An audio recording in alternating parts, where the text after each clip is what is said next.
Hey everyone, welcome to my YouTube channel. Today I will show you how to edit the pet preset on Adobe Lightroom mobile. You can follow the video to get the exact same filter or simply download it using the link in the description. The file is protected by a password. It will appear as a video recommendation at any time in the top right of the video, like this. Here you can see some photos before and after using the preset.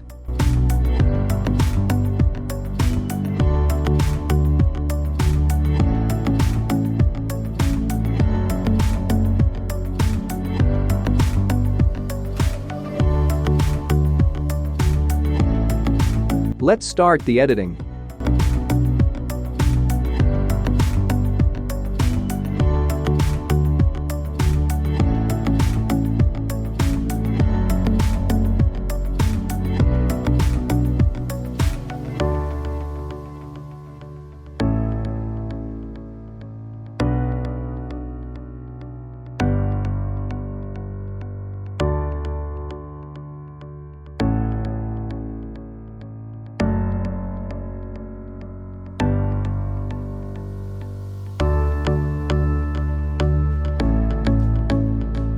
Here, I have copied the curve settings to save time. You can pause the video to reproduce it.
Now, if you want to get the filter on other images, you can simply create a preset and apply it directly to them.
Thank you for watching this video. Don't forget to subscribe. You can also visit my Instagram page.